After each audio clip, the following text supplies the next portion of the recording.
Lo que le regala él a ella. Sí, No me acuerdo, no sé qué espera, era. hembrillas de hierro cincado. En brillas, no tengo ni idea de lo que es Hembrillas. en brillas. No sé lo que es.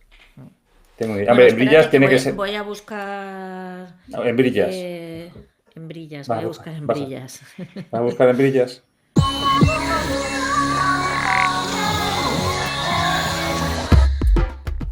Hola y bienvenidos a Cierra el libro al salir, un podcast de literatura en el que hablan los libros, las personas que los leen y las personas que los escriben.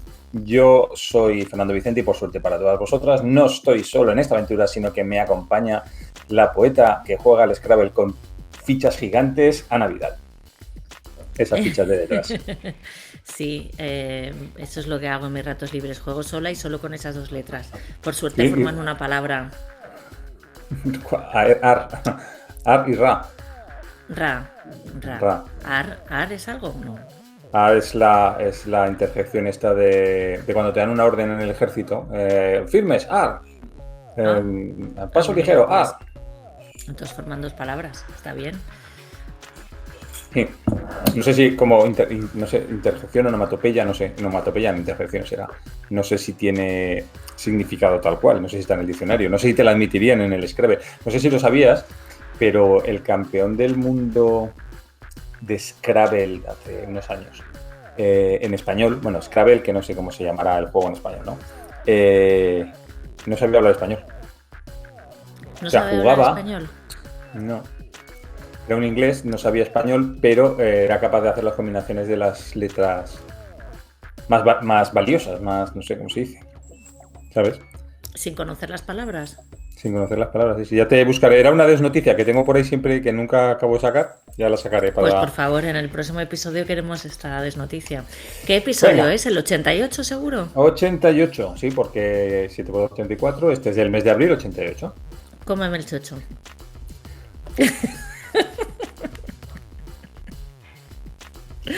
Joder, pareces mi hija. Vale.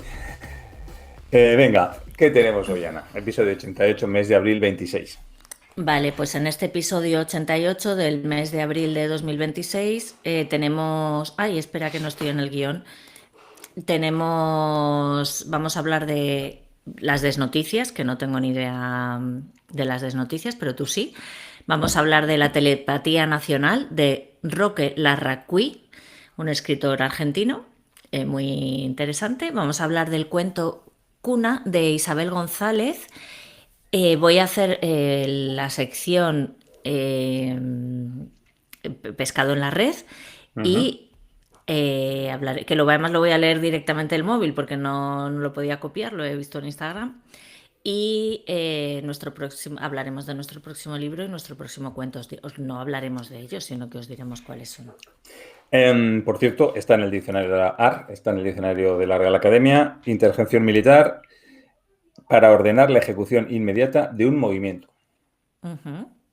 Que lo sepas. O sea que ya puedes formar dos palabras. Lo que pasa que Ra es nombre propio, ¿no? ¿Cuenta? Ra ¿Valen es los...? el dios este Sí. egipcio. Sí, pero eso en el juego cuenta, ¿vale o no vale? No lo sé. Igual solo Ah, puedes no lo formar sé. una... No lo Igual solo sé. puedes formar una palabra y es ar y no Sustantivos, sí. ra. Bueno, sustantivos no, sino. Pues no lo sé. Bueno, venga, empiezo con las desnoticias, si te parece, ¿vale? Va. Hmm. Justo ahora, o sea, cuando se publica el podcast, se inaugura en Yale, en la Universidad de Yale en Estados Unidos, una exposición sobre 5 siglos de errores de impresión, ¿vale? Evidentemente, bueno, está durante todo este año, desde marzo me parece hasta octubre o noviembre, está allí. Si un día vais a Yale, pues si conocéis gente que esté cerca de Yale, puede ir a verla. ¿Por qué 5 siglos de errores de impresión? Claro, porque es que la imprenta no lleva mucho más tiempo. Es de 1492, tendrá 500, o sea, de 1470 y algo. Tendrá, pues eso, casi 600 años. Pero bueno. Mira, por ejemplo, uno de los ejemplos más célebres de error tipográfico ocurre con una Biblia que se imprimió en el año 1631 y cuando imprimieron los 10 mandamientos, el séptimo dijo: cometerás adulterio. En vez de De esos polvos, estos lodos. polvos, estos lodos, ¿no? Sí, sí. Esto le llaman a esa Biblia, le llaman la Biblia malvada, o la Biblia del demonio, ¿no? Porque los impresores omitieron la palabra no en el mandato del adulterio. El resto de los otros 9 mandatos están bien, pero el del adulterio está mal. Entonces, el rey Carlos I de Inglaterra, que fue el que lo solicitó, mandó la impresión de esta Biblia, multó a los editores con 300 libras y les retiró la licencia para imprimir. Aunque se rumoreó que había sido un sabotaje de la competencia de las imprentas que no habían obtenido el contrato real, lo que se sugiere, lo que se cree, es que más que un sabotaje de la competencia fue un sabotaje del propio rey, porque no les quería pagar. Entonces debíamos mandar infiltrar a alguien para que modificara eso, porque también en una Biblia, hombre, yo imagino que se la leerían, pero en una Biblia es muy difícil tanta palabra detectar un error, ¿no? Pero bueno, entonces sugieren que realmente fue un asunto del propio rey para no pagarles. Se hicieron 1000 copias, pero solo sobreviven unas 20. O sea, imagínate lo que tiene que valer la Biblia esta. Una de las copias, por Ya te cierto, digo. está en la Universidad de Yale. ¿Cuánta gente quiere una Biblia en la que le permitan cometer adulterio, no? ¿Eh? Estaría muy cotizada. Palabra de Dios. Claro, los marqueses y los condes y toda esta gente la buscaría. Otra cosa bastante interesante o que sale en esta exposición es James Joyce, el autor de Ulises, escribió Ulises a mano. Bueno, estábamos del principio del siglo XX y había máquinas de escribir, pero él escribía a mano y tenía una letra horrorosa.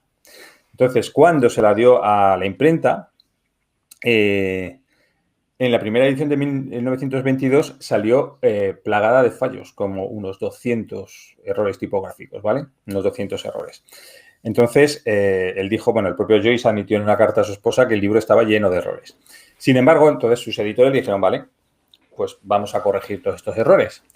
Entonces, James Joyce aceptó algún cambio, pero otros dijo que no eran errores de impresión, sino bellezas de su estilo que él no sabía que tenía y que había descubierto en la impresión. O sea, que lo que habían imprimido era más bonito que lo que había escrito él. Entonces dijo que eso que no se podía tocar.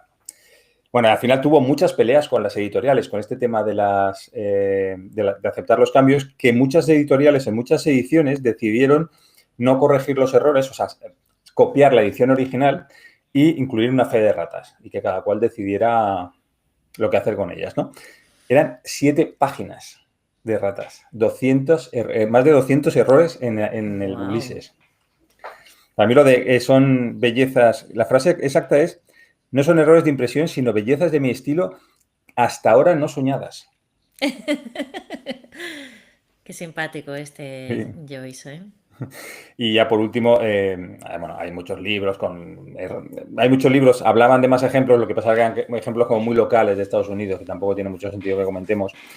Y los curadores de la muestra, bueno, las curadoras, porque son mujeres, dicen que muchas veces la lista de ratas tiene que hay erratas hechas a propósito por motivos políticos. Entonces, por ejemplo, decían que durante el siglo XVI, durante la reforma esta de Lutero, era muy habitual imprimir, por ejemplo, que los católicos imprimieran Biblias protestantes con erratas, ¿no? Para luego, como predicar diciendo, fijaros qué religión seguís, que tiene unas Biblias que están equivocadas o que están mal traducidas o mal impresas, ¿no? Era como un arma política de enfrentarse a uno de ellos. Y esto es lo que te puedo contar de esta exposición. Si estáis en Yale, en Estados Unidos, podéis ir a verla.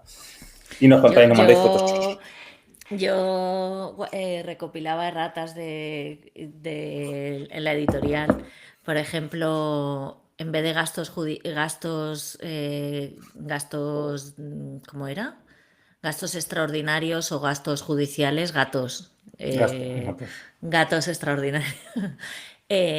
En vez de Consejo General del Poder Judicial, alguna vez escribimos Conejo General del Poder Judicial. Y teníamos Conejo General. Y teníamos así algunas erratas muy chulis. A mí me pasa, no muchas veces, pero alguna vez me ha pasado estar leyendo una novela en la que hay diálogo, de estos diálogos que no se pone dijo él o dijo ella, dijo Martín, sino que van todas las líneas seguidas, que lo empiezas a leer y llega un momento que dices, no, o sea, no puedes, están discutiendo sobre un tema y parece como que se han dado la vuelta a los argumentos y el que cuando tendría que ser él o ella o Antonio o María, dice, está hablando el otro, se han dejado una línea. ¿Sabes? Y empiezas y Ya, yo a repitas. veces, yo con los diálogos eso me cuesta un montón porque a veces tienes que, eso me pasa mucho, sí, y tienes que estar leyendo y dices, pero esto lo dice él de verdad, pero no lo tendría que decir el otro, me pasa también, Sí. sí. Y yo me vuelvo atrás y empiezo a leerlo otra vez. Digo, él, ella, él, tal, tal. Digo, no, digo, aquí falta algo. En algún momento dado esto se han girado. Y yo digo, y muchas veces será el escritor mismo o sea, que escribe, ya no te digo un error de impresión, que escribe y pierde, o sea, le salta el hilo y cambia de personaje sin darse cuenta, ¿sabes? O no se da cuenta y borra una frase porque no le gusta cómo queda, pero no se da cuenta de que no está siguiendo el orden del diálogo. Claro, ¿Sabes? claro. ¿Sabes? Bueno, pues te voy a contar la segunda desnoticia, esta desnoticia más cerca de nosotros. Va sobre, bueno, mujeres en general, no, también participaban hombres, pero sobre todo participan mujeres. Las antiguas íberas consumían mercurio para alterar su mente. Hostia. Hace 5.000 años, en el sur de España, por la provincia de Sevilla, un grupo de mujeres vestidas con túnicas ceremoniales de ámbar y marfil inhalaba o bebía en infusión un polvo rojo brillante. Se trataba del cinabrio. El cinabrio es un mineral compuesto por sulfuro de mercurio y que es famoso por su intenso color rojo. Con esta bebida o esta inhalación, no sabemos si esnifaban o bebían, se sumergían en trances, delirios y temblores. Y lo interpretaban como una conexión con las deidades para adivinar el futuro, cuando en realidad lo que tenían era un colocón de miedo, ¿no? Esto lo está investigando la Universidad de Sevilla, en un yacimiento de la Edad del Cobre en la provincia de Sevilla, que es, para que te hagas una idea, era una ciudad bastante importante porque tiene el tamaño de 2 Euro Disneys, o Disneyland París, como se llamen ahora, ¿no? El tamaño de 2, eso era la ciudad o el poblado, ¿no? Entonces había muchas tumbas. Entonces, en una de las tumbas más lujosas hallaron los restos de lo que llaman la Dama de Marfil, que debe ser, no sé, debía ser una sacerdotisa o una mujer noble, que estaba enterrada con un colmillo de elefante africano, ¿vale? Y a su alrededor encontraron los restos de 20 mujeres cuyos huesos estaban cubiertos de ese polvo brillante, y cuando analizaron la composición de los huesos revelaron que ese polvo se había ido acumulando en sus restos, en sus tejidos mientras estaban vivos. Los niveles de mercurio detectados en los huesos, dice, mira, normalmente una persona en la actualidad, ¿no?, expuesta al mercurio, su exposición se mide en nanogramos. Estas mujeres, ellas tenían microgramos, es decir, 1000 veces más que la dosis que sería normal encontrar en un humano actual contaminado por mercurio. Este cinabrio era como mágico para las culturas antiguas porque generaba un rojo muy brillante que no existe en la naturaleza, sino es en la combinación de estos dos metales, ¿no? Le llaman rojo de Pompeya, por ejemplo, los romanos lo llamaban rojo de Pompeya. Pero también lo utilizaban en México, se utiliza en muchos países porque está cerca, se emite a la atmósfera en las erupciones volcánicas, por ejemplo, como la que hubo en La Palma.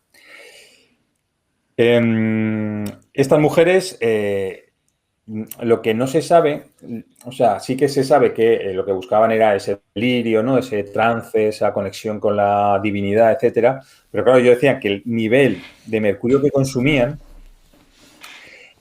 les había generado pérdida de cabello, fatiga, insuficiencia renal, erupciones, pérdida de memoria, temblores incontrolables, problemas de equilibrio y bronquitis por la inhalación de los vapores. Claro, debían ser mujeres que se sacrificaban, ¿no? Eran como sacerdotisas que se sacrificaban porque ellas, claro, tenían un deterioro físico importante por alcanzar esa conexión con la deidad. Ese ritual no duró mucho, unos 250 años después. Esto estamos hablando que esto fue como entre el 2650 al 2900, o sea, hace casi 5.000 años, ¿vale? Desde hoy. Pero duró bastante poco, 250 años después, en los estratos superiores, por ejemplo, ya no ya no se había encontrado. Y es cierto que decían que el cambio de la sociedad de la Edad del Bronce, las sociedades se volvieron más violentas y como más estratificadas en pues yo qué sé, clases bajas, medias, altas, como que ese papel de conexión con los dioses de las mujeres desapareció. Entonces ya no se han vuelto a encontrar, en capas superiores no se ha vuelto a encontrar eso. Tú tienes mercurio Joder. por ahí de La Palma, tráete mercurio y nos metemos un chute de mercurio. Sí, No te apetece vale. mucho, ¿no? No, qué fuerte, los metales pesados se acumulan en el cerebro y bueno, Y bueno, como el plomo, que también hay que se quita de las tuberías porque el plomo contamina el agua. Bueno, pues eso es lo que te quería eso es contar del noticia. lo que me querías contar. Sí. Muy bien. Bueno, Ana, ¿qué libro nos hemos leído? Pues ¿qué libro nos hemos leído? Efectivamente, nos hemos leído La telepatía nacional de Roque Larraqui, ¿Se dirá Larraqui que... o Larraquí? Ah, pues no lo sé. Y por cierto que no tengo la biografía, ¿tú la tienes a Sí, mano? está ahí, aquí. Sí, sí, yo Ah, la tengo a vale, mano, no te preocupes. vale, vale. La Bueno, telepatía pues nacional, que es un sí, ¿nos libro puedes bastante contar reciente. la... Sí, ¿nos Vale, puedes hablar de la biografía un poco vale. de este muchacho? Roque Larraqui o Larraquí, pues yo tengo mis dudas de cómo se pronuncia, nació en 1975, Buenos Aires, Argentina. En 2011 publicó su primera novela, La Come Madre, que ya fue nominada 7 años después, en el 18, al Premio Nacional del Libro de los Estados Unidos, en la categoría de libros traducidos. Más tarde, en 2014, publicó en colaboración con Diego Ontiver su segunda novela, Informe sobre ectoplasma animal, y en 2020 la tercera. Estamos viendo que, bueno, que tarda bastante entre novela y novela. 2020 la tercera, que es la que hemos leído, La telepatía nacional, que esta también fue nombrada en el New York Times como uno de los mejores 10 libros escritos en español. Del 16 hasta el 22, Larraqui fue director de la licenciatura de Artes de Artes de la Escritura de la Universidad Nacional de las Artes de Argentina, y eso es todo lo que dice su biografía wikipédica, ¿vale? No dice nada más. Sus libros, algunos de ellos están publicados por la editorial, no sé qué, Pimentel.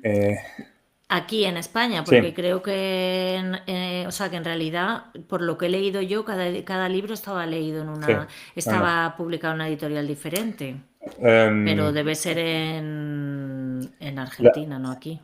no, en España está, es la editorial Fulgencio Pimentel. Fulgencio Pimentel, que una editorial que tiene un poquito de todo y la verdad que tiene unas portadas muy chulas. Yo creo que en este caso de este libro no precisamente. Eh, en esa editorial, por ejemplo, está publicado también un libro que me regalaste de un vampiro, una novela gráfica. Es Sí, siempre me de esa. acuerdo de eso, porque el vampiro no se llamaba también Fulgencio o algo así. Sí, puede ser, sí. O no, o Fernando, no, no me acuerdo. Puede ser fuera Bueno, da Fernando, sí, igual. puede ser que fuera Fernando. Ferdinand. Ferdinand. Pues eso, y he estado echando un vistazo al web, al catálogo de la editorial, y la verdad es que tiene libros muy variados y tiene los de Larraqui, y tiene unas portadas muy chulas. En este caso concreto, no. Venga, la telepatía nacional. Porque es difícil explicar, ¿eh? Bueno, pues esa es quizá lo más, bueno, lo más interesante. Todo está bien en este libro, pero que es muy difícil de explicar, de categorizar, de todo.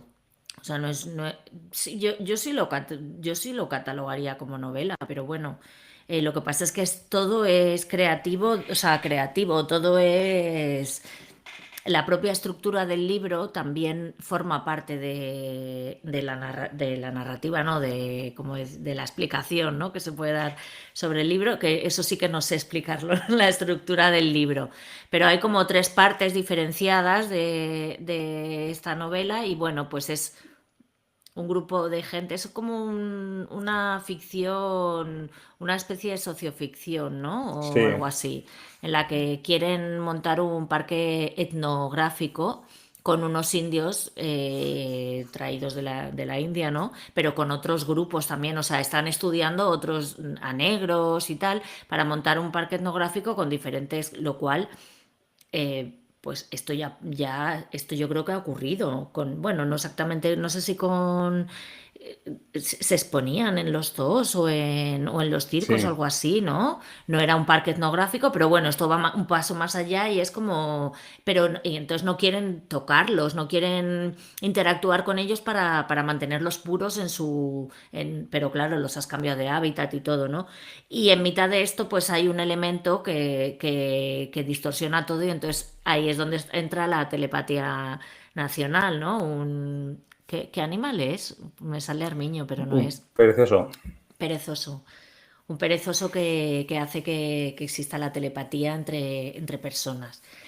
Y claro, ahí ya es que te estalla la cabeza. Cuando empieza lo de la telepatía, te estalla la cabeza porque no te lo explica de una manera. O sea, estamos hablando de una novela fragmentada que no te explica las cosas para que tú las entiendes. Te exige mucho trabajo como lector. Pero no es un trabajo que digas, no voy a leer este libro porque estoy trabajando mucho. No, te acuerdas cuando dejas el libro. Yo además me ha pillado en una época un poco rara, no estaba en mi casa, tal. Y yo dejaba el libro y a lo mejor lo cogía 2 días después y me acordaba perfectamente de lo que estaba pasando. O sea, es curioso. A lo mejor es porque me daba telepatía al leerlo, ¿no? Pero no sé, se lee bien. A pesar de ser una cosa muy loca, se lee bien. Y bueno, pues ya está. Eso es lo que de momento puedo decir. Eh, en la reseña que hay por ahí, una de las reseñas dice, bueno, que la telepatía nacional nos devuelve al Larraqui que asume la voz de su adversario para entregar una novela polifónica precisa y atravesada por la sátira capaz de hacerse mear de risa al lector antes de colapsar en un collage de literatura burocrática y paranormal que no oculta su cualidad de pequeña obra maestra. A ver, el trabajo que exige como lector es que te explica pocas cosas. Entonces, empieza el libro y además el narrador o la voz predominante en cada momento va cambiando, ¿no? Al principio es una persona, luego cambiamos a otra persona, luego... Entonces, da como saltos, la novela no va hacia adelante y hacia detrás, sino que va avanzando, pero da saltos. Entonces, entre medias pasan cosas, ¿vale? Cosas que no se explican, porque es como si te estuvieran contando lo que está pasando en ese momento y se supone que todo lo que ha pasado antes ya lo conoces. Aunque hay muchos saltos temporales que no se explican. Por ejemplo, hay un personaje que es bastante importante en la novela que de repente desaparece de la novela. Que tú, claro, supones que se ha muerto. Yo entiendo, no sé si se llega a decir en algún momento que se muere, pero entiendes que ha muerto porque, claro, ya ha desaparecido y era como el principal impulsor del parque etnográfico y no sé qué. Entonces, claro, te exige estar atento, pero la novela en sí se lee muy bien, o sea, no es una novela complicada de leer, no, se lee muy bien. Y lo que dices tú, que te explota la cabeza, claro, es una de esas tribus que llevan para hacerlo del parque etnográfico, llevan consigo un perezoso, entonces se descubre que el arañazo del perezoso pone en contacto telepático o lleva la mente, no, porque tampoco es lleva la mente de uno al otro, sino que pueden ver tanto lo que te pasa a ti como lo que le pasa al otro de la última persona a la que arañó. O sea, si ahora te araña a ti y me araña a mí, pues nos pondríamos tú y yo en contacto telepático. En tal. Entonces ya te empieza ahí ya. Pero claro, eso no te lo cuentan hasta después de leer toda la aventura del primer contacto. Entonces estás un poco flipado porque estás viendo que está como metido en la mente de la otra persona, pero no sabes por qué. Y hasta que no te lo explican un poquito después, no te acabas de enterar. Y luego mete otro salto en el tiempo de muchos años cuando parece, pues eso, que es lo de la telepatía nacional, como que Argentina ha decidido Usarlo.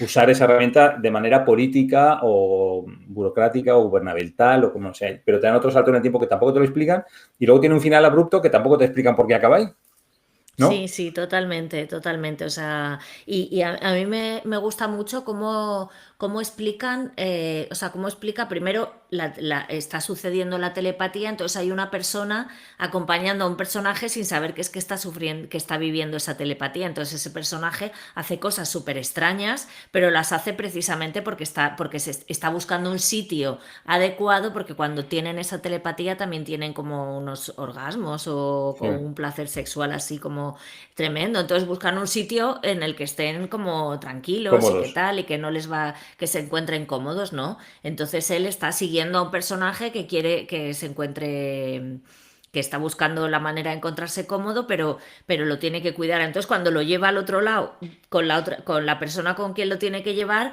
no le pregunta nada. Y el tío se indigna un montón de, pero es que no me está preguntando nada.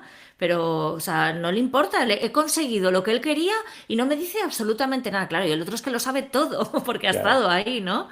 Y luego cuando el que ha tenido la telepatía lo explica, o sea, está súper bien explicado. O sea, yo seguía teniendo mis pensamientos y mis recuerdos y todo, pero a la vez veía los recuerdos de la otra persona y sabía perfectamente que eso era suyo, que no era mío. Y yo sabía lo que le estaba pasando, los recuerdos, yo le estaba pasando el recuerdo de cuando cogía a mi padre de la mano, no sé qué.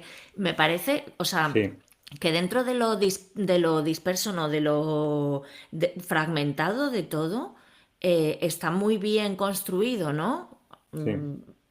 O sea, Sí, sí, sí, sí. funciona precisamente por eso, porque está bien construido, a mi Sí, parecer. a ver, y escribe muy bien. Es decir, y Hmm. Roque Larraqui escribe muy bien y es capaz de contar. O sea, es que es muy difícil contar esa historia tan loca y tan extraña y manteniendo la unidad, o sea, manteniendo el interés del lector por seguir avanzando. Porque, claro, tú puedes leer novelas lisérgicas de estas de los años 60 y tal, y llega un momento que es que no sabes lo que estás leyendo, ¿no? Pero aquí sí sabes lo que estás leyendo. O sea, está muy bien Hmm. contado, a pesar de ser una historia rarísima, o sea, es extrañísima, Hmm. pero está muy bien contado y te anima a seguir. Y yo muchas veces, bueno, el otro día pensando en, porque lo que digo, tiene un final abrupto que no se sabe muy bien por qué acaba ahí, ni por qué, qué pasa después, ni nada, no, que acaba simplemente. Dije yo, es como si vas a como si vas a una casa de alguien y mientras estás esperando empiezas a coger periódicos o revistas, ¿no? Y claro, solo tienes, imagínate que es en otro país, te vas de visita o tal y estás leyendo revistas, pero solo tienes tres números, o sea, solo puedes hacerte una idea de lo que pasa, que a lo mejor son el número de abril, el número de julio de 2 años después y el número de octubre de 5 años después, y solo tienes esa revista y no sabes nada más. Pues esto es un poquito igual. Ujú.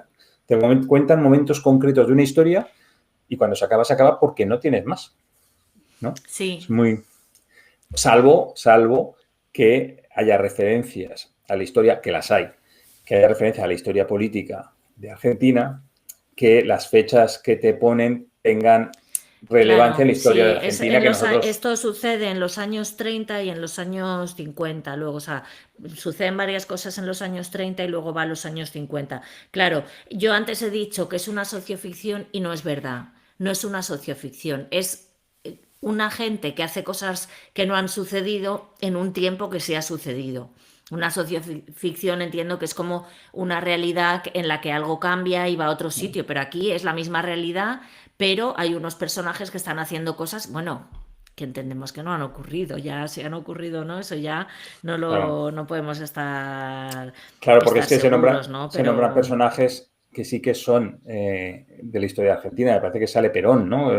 Hablan en un momento dado de sí, Perón y sí. tal. ¿Ves? Empieza 5 de agosto y Quitos, además. 5 de agosto de 1936. Es que a lo mejor la Peruvian Rubber Company existió, yo no lo sé. Yo no he investigado si hay Ya. cosas de este, qué cosas. Perón sí, pero qué cosas de este artefacto, este libro, son verdad, no lo sé. Pero que es como meter una historia fantasiosa dentro de la historia, ¿no? No es tanto socioficción. A mí me ha gustado. O sea, no te voy a decir que es mi libro favorito, que es un libro que dentro de 10 años vaya a volver a leer, pero sí que es cierto que es un libro que me ha gustado. O sea, me lo he pasado bien, me ha chocado mucho, me ha sorprendido mucho la manera de contarlo y la pericia a la hora de contarlo del autor. A mí, yo lo recomiendo, pero aunque vaya buscando una historia lineal que te cuenta todo, no es.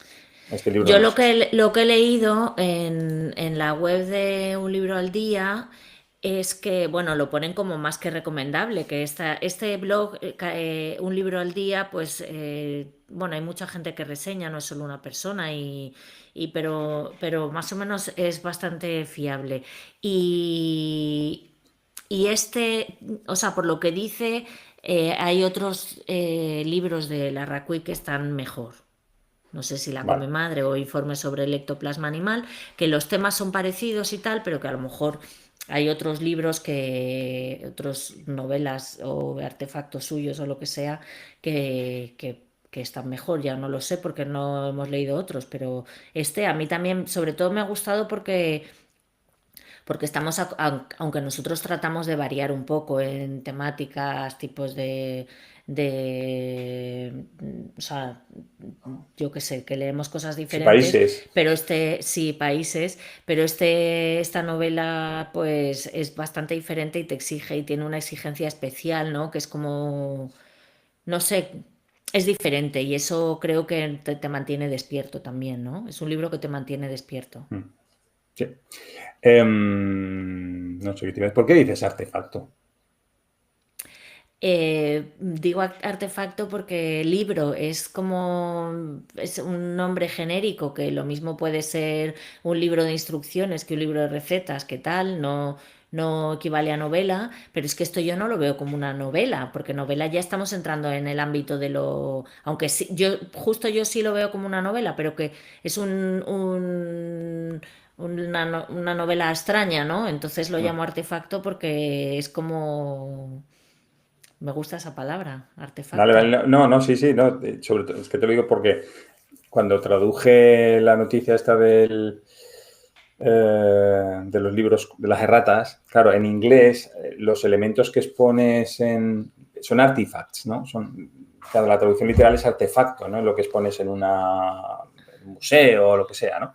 Entonces, por eso me ha Ajá. chocado, ¿no? El ver que tú también decías esa palabra. Espera, que se me ha desconectado el cargador del portátil. Mira, porque artefacto yo no sé si eso es si viene o sea, artefacto es como algo, ¿no? Algo que sirve para algo, no sé muy Sí. bien la Hombre, definición. es artefacto, Arte sí, sí, hecho, sí, arte claro. hecho, Sí, arte claro, facto, ¿no? El facto de hecho, de claro. tal. Entonces, a mí esto me parece, este libro, novela, tal, me parece un artefacto, una cosa que sirve para algo y que cumple su función y que es arte, al Vale. final. Pues hasta aquí nuestro comentario Hasta sobre aquí. el título. Y en nuestra sección Cuentos en los que quedarse a vivir, hoy hablamos aquí somos muy yo por lo menos, de Isabel González, hablamos de la gran Isabel González.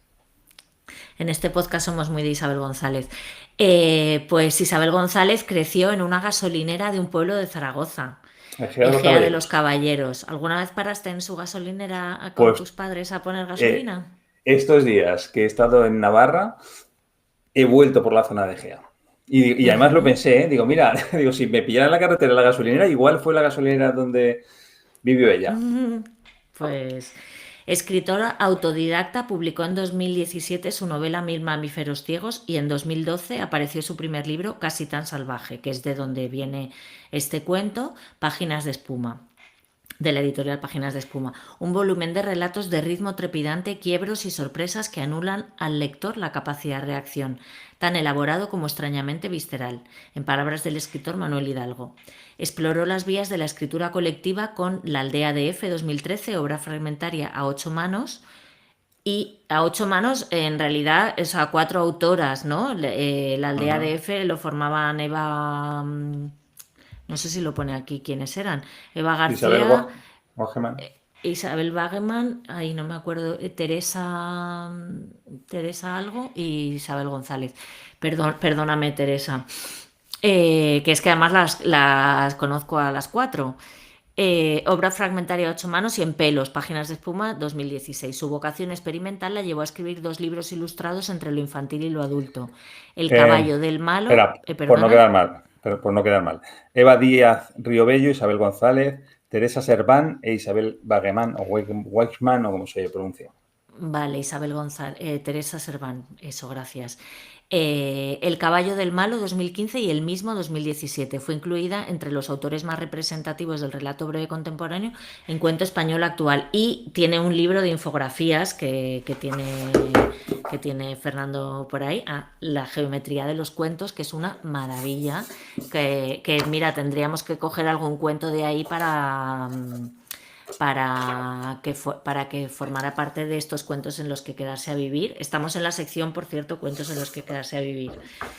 Y bueno, pues esta es Isabel González y también hace muchas cosas, hace artefactos también, es muy Sí, artefactera. Y tiene su página de Instagram se llama Los Cacharros de Aza y ella recoge cosas de, no sé si de la basura o de cosas que se encuentra por ahí y las transforma en otras cosas. En eso me recuerda a mi amiga Raquel que también hace cosas. pues, ¿qué me cuentas de Cuna. Cuna? Cuna, digo algo por este cuento lo he elegido yo, pero vamos, lo podrías haber elegido tú, que también te encanta, o sea, que a ti te encanta Isabel González más Mm, que a mí, seguramente. mm. No sé, no Ah, se puede medir el amor, ¿eh? el amor a una escritora, ¿verdad? A ver, Cuna lo que tiene, a ver, cuando lees un cuento, en general, un cuento bien escrito, el cuento tiene muy poco margen de error. En una novela, lo que hemos comentado antes de los diálogos, ¿no? En una novela son muchas palabras, 50.000 palabras, muchas páginas, bueno, y se pueden colar muchos errores de estructura o de tal que se pueden disimular. Es como un edificio muy grande, ¿no? Es como, y a lo mejor bueno, no sé si te ha pasado alguna vez, ¿no? Que vas a una visita guiada, por ejemplo, en Bruselas, ¿no? Y te ponen la fachada del ayuntamiento y te dicen, no se os habéis dado cuenta que parece simétrico, pero hay menos ventanas en este lado que en el otro, tal, ¿no? Cosas así, ¿no? Una cosa muy grande lo soporta, pero un cuento no. Un cuento, cualquier error se nota un montón.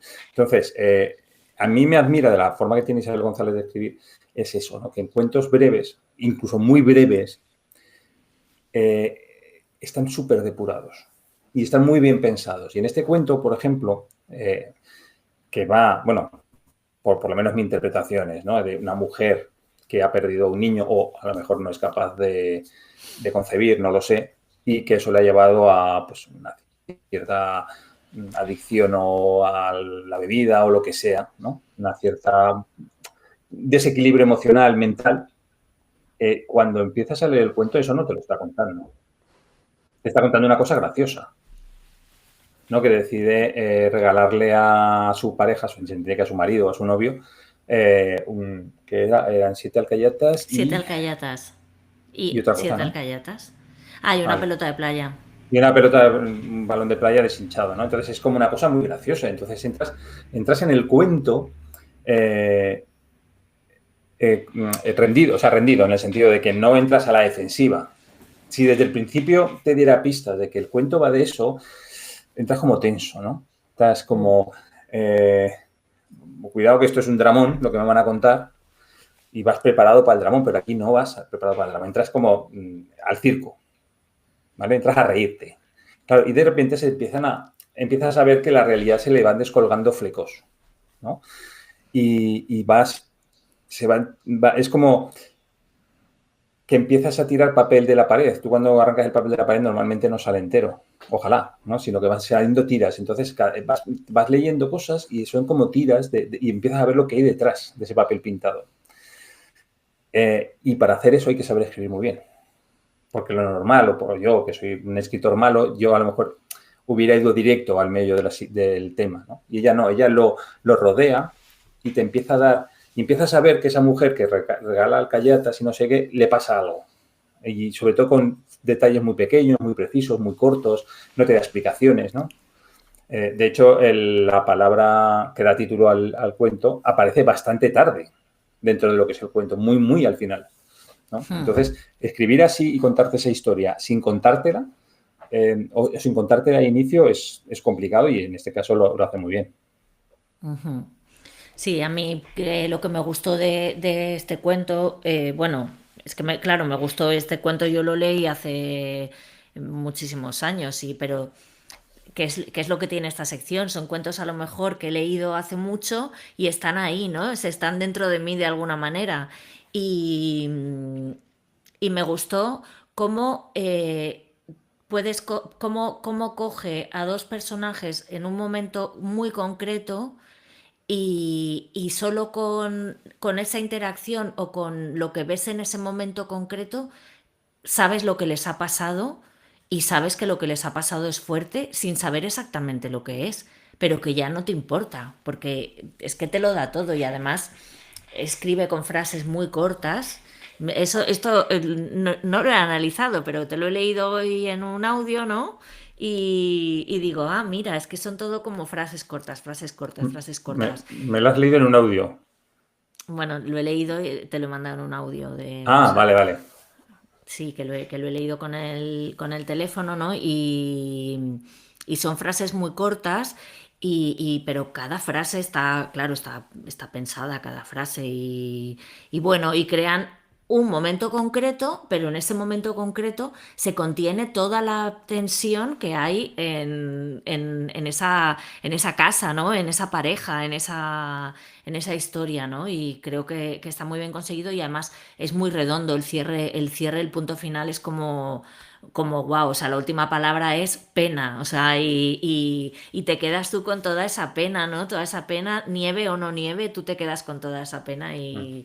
y bueno, eso me parece una maravilla. Y tenemos la suerte también de que, bueno, aparte de que Isabel González nos ha mandado un audio contándonos lo que ha sentido al leer el cuento, no tanto que también de dónde viene este cuento y tal, sino cómo se ha sentido al leerlo después de mucho tiempo, ¿no? Porque es verdad que hay autores que leerán mucho su obra y otros que no, y ella es de las que no, y su obra una vez terminada, claro. Y eso, y nos ha mandado un audio y también el taller de Mar de Incertidumbres de Marta Sánchez Payerpag, pues nos han mandado varios audios también y Ujú. también había un texto también, ¿no? No solo audios, creo que, o no, Creo que sí, era que todo hay audios. un texto, sí, no. Vale, lo voy a buscar y lo leo. Vamos a empezaremos con los audios del taller y luego pondremos Y por a... último, Isabel González. Sí que me gustaría decir, Sí. antes de pasar, eh, mira, hay una plataforma en Estados Unidos de escritura, bueno, de escritura, de lectura más bien, que se llama New Play Exchange, o sea, intercambio de obras de teatro nuevas, ¿vale? En la cual, Ujú. bueno, pues la gente sube sus obras para que otra gente las represente a cambio de un pago o no, o simplemente para que la gente las lea, sus obras de teatro. Y yo leí una, y me ha recordado a esto, de una pareja que le pasa lo mismo, ¿no? Que supone que, bueno, supone no, en la obra se ve claramente, es una obra cortita de 3 minutos, 4, que han perdido a un niño, ¿vale? Y la forma que tiene, o sea, para que veamos que de la misma historia se puede abordar de muchas maneras. La forma en que lo aborda la autora de la obra que yo leí es que habían comprado antes de ese aborto, habían comprado un montón de muñecos para la cuna del niño o de la niña, un montón de muñecos de peluche, y al producirse el aborto, la mujer los había metido todos en una caja y las había llevado al trastero, ¿no? Y meses después, el hombre aparece con uno de esos muñecos. Me parece que era un mono. Y entonces empieza a enredar con ella con el mono. O sea, pues jugando con el mono delante de ella o enredándole a ella con el mono, etcétera, etcétera. Y finalmente, o sea, no sabes por qué es la reacción de la mujer agresiva hacia el mono, hacia el mono y hacia su pareja. Y lo vas descubriendo a medida que te lo explican, ¿vale? Te lo explican más Ujú. adelante.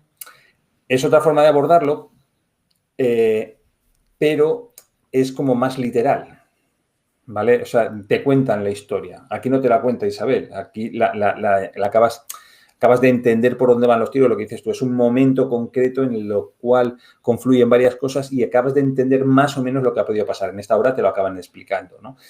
Pero, claro, yo pensaba, digo, mira, pues estaría muy chulo hacer, si se pudiera, que no se puede, hacer una versión teatralizada de este cuento, pero es mucho más complicado que como lo había escrito la autora esta, que no sé cómo se llama, no recuerdo el nombre. Ujú. ¿No? Te voy a leer los textos. Bueno, acabo de decir una... Espera, déjame leer a mí el de Vale. Alfredo y lees tú el Ah, del Mar de Incertidumbres y vale, ya vale, digo para separarlos un poco el vale, vale. de... Sí, sí, perfecto. Venga. Sí. Alfredo dice, hola, os envío mis impresiones sobre Cuna, un cuento que te atrapa y que no puedes parar de releer. La escritura de Isabel González es muy inteligente, precisa, bella y dura por momentos, llena de imágenes y de ideas muy potentes, concentradas en un microrrelato.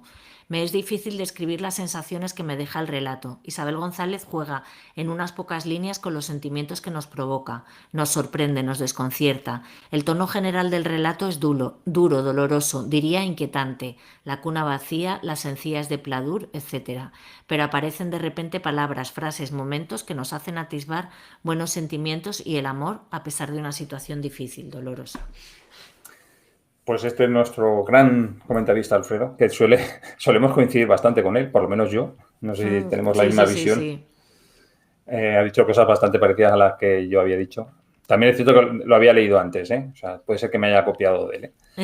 Venga, te leo un comentario de Nacho del Campo, que es un alumno de Viloria, ¿vale? Que es uno de los pueblos en los cuales Marta, bueno, pues no sé, hace talleres, ¿no?, de escritura. Y dice, mi texto como comentario del relato Cuna. Grito de auxilio, grito silencioso de auxilio, ensordecedor grito silencioso... Ay, perdón. Grito de auxilio, grito silencioso de auxilio, ensordecedor grito silencioso de auxilio, supervivencia en el mar del dolor, tratado de cómo seguir adelante cuando ni putas ganas tienes de nada, cuando continúas solo porque el tiempo avanza siempre hacia adelante, pensamientos rotos, partidos, rompidos, pegados y pegoteados, conceptos cambiados y recuerdos que apuñalan. Vivir porque no se puede morir solo con imaginarlo, pensarlo, soñarlo ni creerlo. ¿Por qué coño sigue la vida como si no hubiera pasado nada? Está chulo, ¿eh? Está muy chulo. Muy bien, muy chulo ese comentario. Está muy chulo. Muy bien. Bueno, Y pues los demás ponemos irán en audios y ya ponemos está. audios. Hay opiniones de todo tipo, ¿no? Sí. Vale. Venga, pues os dejamos con ellos. Lo necesario para Marte. Solo con empezar a leer me sobresalto y me intereso. ¿Qué será? Y me encuentro sencillos símbolos. Un balón hinchable desinflado. A soplar pierde la arruga, se estira. No vale nada si no se le alimenta. Cita alcayatas. No sé, es algo incompleto. Por sí mismos no sirven para nada. Necesitan algo más. Casi al final del relato se puede entender. Él le regala 7 hembrillas, el complemento perfecto, la unión de lo femenino y lo masculino, 2 simbologías del amor, algo que hay que nutrir, dar aire para que tome su forma definitiva y algo que debe complementarse cuando es entre dos. ¿Y por qué se plantea en este preciso momento de la relación? Queda bastante claro que la pareja pasa por una etapa de sufrimiento común, la muerte o pérdida de un niño al que se esperaba. La cuna es el título de este escrito. El relato Cuna de Isabel González me parece muy enternecedor. Entiendo que nos cuenta la depresión profunda de una madre que no llegó a serlo jamás, que encuentra la salida en el alcohol para olvidar la frustración que comparte con su pareja a través del simbolismo de los objetos y que ambos sobreviven a la pérdida apoyándose mutuamente. Todo el relato es una metáfora de su propia existencia. Soy Ana María Rollán Pérez. Metáfora de situación, sí. De una pareja que pierde a su niño, sí. Pero se me hace demasiado densa y por más que releo, no encuentro significado a los significados lanzados por la autora. No sé si debería ir a misa de una a dar pena. Alfonso Galicia Sigüenza, del taller Mar de Incertidumbres. Hola, soy Alex del taller de escritura de Tordesillas y comentaros que me ha gustado mucho Cuna, de Isabel González. Habla de la pérdida, del duelo, de cómo queda una pareja tras perder un hijo, el alcohol, el juego, la incomprensión. Habla de relaciones, pienso que los regalos que se hacen y que reciben demuestran su actitud ante eso, ante la pérdida. Creo que habla de las relaciones no solo emocionales, sino también sexuales, la dependencia y como en este caso ella, la que pienso que es la más desestabilizada, se siente mal, incomprendida y sobre todo hay en el texto muchísima tristeza. No estoy borracha por haber bebido. Bebo porque estoy borracha. Borracha, ebria, embriagada de las flores del cementerio y de esas otras las que tú me regalas por mi cumpleaños y van allí. Este episodio pasó hace tanto. He intentado que se diluyan el almacén de los recuerdos menos felices. Tú, que me recriminabas mi feeling con eso que llaman espirituosos, y yo que nunca probé gota. Me cerraste el grifo, por mi bien dijiste, y yo, por la paz mundial, callé. ¿Callé por cobardía? No lo sé. ¿Lo hice por miedo? Quizás. Ya daba igual. Tenía tanta pesadumbre en mis tripas que poco se iba a notar. Nadar en el vacío. Sí, el vacío que tengo desde que mi mundo estalló, como la pelota de playa que nunca se usó. Y mientras tú te mantenías a flote en la arena. María José, mar de incertidumbres, Tordesillas.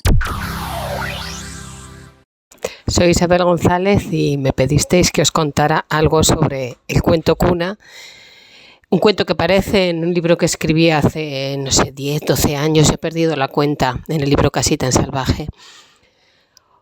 No suelo leer nunca mis libros después de escribirlos porque siempre encuentras cosas que se podían mejorar y entonces para ahorrarte ese sufrimiento pues es mejor no leerlos, ¿no? Y entonces de repente me he encontrado ahora, cuando me dijisteis cuéntanos algo de cuna, me he encontrado con mi cuento y lo he vuelto a leer y pues la verdad es que me he quedado un poco flipada, ¿no? O sea, casi es que ni me reconozco. Sí, vamos, me reconozco, lo escribí yo, o sea, es así, pone mi nombre en el libro, pero el cuento me ha llevado a un territorio casi olvidado, ¿no? Es una memoria escribir también, ¿no? Siempre he pensado que la literatura es la historia de la humanidad de uno en uno, no atravesada por la historia o atravesada por la economía, la sociología, la matemática, la astrología. Es como la historia del planeta contada de uno en uno y quizás es esto lo que me he dado cuenta al leer Cuna, ¿no? Que es un trozo de mi historia, casi olvidada por mí misma incluso. Y bueno, también me ha permitido leerlo desde una distancia que no se tiene cuando se escribe, desde luego, ni muchos meses después de escribirlo, ni muchos años después de escribirlo. Pero ha pasado tanto tiempo que quizá lo he podido leer un poco de lejos y he podido percibirlo con una distancia, vamos a decir casi estética, ¿no? Lo he podido leer desde un sitio no emocional, no, que es en el que uno está cuando escribe. Y desde esta distancia lo he percibido con una sensación de que más que un cuento era con una sensación casi pictórica, ¿no? No era un cuento que buscaba la narración instalada en el tiempo con un principio, un centro, un final, ¿no? Sino una especie de acceso a una historia como se accede a una pintura donde ves en el primer plano unas figuras, en el segundo plano alguien que está haciendo otra cosa, en el fondo un paisaje, ¿no? Entonces es un cuento que creo que de alguna forma aspira a que sea visto, más que sea percibido en los ejes temporales, ¿no? Eso desde un punto de vista de la técnica, desde el punto de vista de las emociones, lo he visto también como un cuento duro, como un cuento de emociones muy intensas contado a través de anécdotas muy pequeñas, pero también he percibido un punto de ternura, ¿no? De ese humor negro que me suele salir también cuando me pongo a escribir cosas duras, pero también he percibido un gesto final, un gesto decisivo en el cuento, por el que se desvela qué significa ese cuento, esa pintura. Y bueno, de alguna forma me ha salvado leyendo, interpretando esa figura casi de una forma, como os he dicho, de una forma pictórica, de una forma que desemboca en otro arte que a lo mejor no es la escritura, ¿no? Pero si lo leéis, cuando veáis esa mano posada en ese cuerpo, pensadla quizá como eso, como una escultura, como una pintura. Gracias por invitarme a vuestro programa. Un abrazo grande. Bueno, pues hasta aquí el cuento en el que quedarnos a vivir. Muchísimas gracias a todas las personas de los talleres de Marta Sánchez Payerpag por sus comentarios y muchísimas gracias, por supuesto, Isabel González. Te queremos, te amamos y seguiremos haciéndolo siempre. Así No lo ponemos un hacen. corazón a cada lado y lo haremos No, mal, seguro. no. Luego saldrá al revés. Bueno, Creo que es así como lo haces ahora. A ver, a ver. Vale. así te queremos, Isabel. ¿Has ido a la pescadería esta semana, Ana? Sí, esta semana ¿Has justo. pescado en la red? He pescado, sí. Esta vez he pescado en Instagram, que hace poco tiempo me saltó, yo no sé si me empezó a seguir a mí esta cuenta o me saltó así, ¿por qué? Y se llama Tu, Relatos Ficticios. tu algoritmo, que es un poco viciosillo. Sí, y es curioso, es alguien de Tenerife, no me ha dicho su nombre, le he dicho si quieres que diga tu nombre, pero no me lo ha dicho, me ha dicho que... Pero no sé si es que no se ha enterado muy bien que se lo estaba preguntando o que no lo ha querido decir, no importa. No me importa relatos ficticios. El caso es que me gustó porque coge fotos o le mandan fotos que tienen como fotos de estas como lo que hacemos en el Big Naranja, ¿no? De fotos que cuentan una historia, pero son fotos muy cotidianas y lo que hace es contar un poco las biografías de la gente o que hacen allí en ese momento o que hacen en su vida. Entonces, esta es una foto de un hombre intentando dormir en un autobús, en un autocar, en una postura extrañísima, que la voy a mandar para que la puedas poner ahí la foto. Y dice, Amancio Escartín, 69 años, jubilado de Telefónica en Ciudad Real y enviudado a la vez en 2020. Amancio recibió la temida carta de prejubilación forzada hace 6 años. No le cogió por sorpresa y fue bienvenida. Había leído años atrás sobre numerología y los números eran claros. En un año redondo como es el 2020, algo cambiaría drásticamente en su vida. Hacía mucho tiempo que sabía que esa carta marcaría un antes y un después. Pipo, como era conocido por sus allegados, sabía que su jubilación sería una suerte de viajes lejanos, muy lejanos. Pipo leía libros de grandes viajeros, Charles Dickens o Magallanes. Fueron sus compañeros de mesilla noche durante toda su vida. Pero su mujer no pensaba lo mismo. Ella quería pasar sus últimas décadas de vida en el apartamento que para ello habían comprado en Denia, Alicante, aquí al lado. Pero esta no era la idea de Pipo, y tomaron la decisión correcta. Una historia de vida maravillosa no tiene por qué tener un epílogo de hastío y cada uno siguió su camino. Que la rúbrica final de la vida esté alineada con tu forma de escribirla. Y aquí anda Pipo, en un viaje organizado por Japón, en un autobús de dudosa comodidad, intentando dormir antes de llegar a Nara. Le han dicho que sus templos milenarios, patrimonio de la humanidad, valen mucho la pena que representa su postura. Ahora está Y muy chulo bueno, pues también. luego Sí, y la verdad es que es muy curioso porque ves la foto y dices, a ver qué se ha inventado ahora con esta foto. Y es alguien de Tenerife, curiosamente, porque yo ya no vivo en Canarias, sniff. Sniff, sniff. Sí. Bueno, Pues solo nos hasta queda aquí. decir las próximas lecturas. Vale. Como libro, bueno, el libro dilo tú mejor porque es que la autora no la recuerdo, entonces voy a meter la pata. El libro que Vale, vamos a leer, el libro que vamos a leer se llama Comerás flores, de Lucía Soya Sobral, que ha leído un montón de gente porque ha vendido muchísimo y que además nos lo ha dedicado al podcast porque lo compré en Madrid el día que ella lo estaba dedicando. Dije, ya no me resisto más a llevarme este libro y le pedí que nos lo dedicara al podcast, así que quería hacer un podcast sobre el libro. sí, bueno, Y el como dice cuento, Ana, espera, como dice Ana, es un libro, una novela, un perdón, es artefacto. una novela, es un artefacto, es una novela que ha vendido muchísimo, probablemente muchos la hayáis leído ya porque yo creo que ha sido el número uno en ventas, ha recibido muchísimos premios, me parece que Cálamo, la librería de Zaragoza, que da también unos premios, creo que también la premió. Entonces, es muy probable que lo hayáis leído antes vosotros que nosotros. Bueno, que Ana no, porque Ana ya se lo ha leído. Yo tengo que empezar ahora a leerlo. Pero eso, que es un libro muy conocido. Y el cuento, Tampoco me acuerdo, Ana. Vale, no pasa nada, no pasa nada. El cuento es Los amores posibles de Óscar Sipán, que Óscar está en Sipán. el libro Quisiera tener la voz de Leonard Cohen para pedirte que te marcharas. Es que Óscar, también yo quiero decirlo, pero Óscar Sipán es aragonés, también es de Huesca, Zaragoza, ¿no? o de Huesca, De sí. Zaragoza, yo creo que es de No, Huesca. después, Sipán es un apellido de Huesca, sí. Sí, pues yo soy muy de Óscar Sipán, yo amo su escritura profundamente y aquí pues hemos venido a amar. Amar, exactamente. Es que ¿sabes lo que pasa? Que no he querido decirlo porque me salía Carlos Castán, que también es un autor Sí. zaragozano. Entonces me estaba saliendo Somos Carlos. muy de Zaragoza, ¿por qué Sí, será? esa es la provincia, es en la semana de Zaragoza en En Fitur, el Corte Inglés. en el Corte Inglés. Bueno, pues hasta aquí hemos llegado, Ana. Hasta aquí hemos Episodio llegado. 88. Nos toca dar mogollón de gracias a muchísima gente.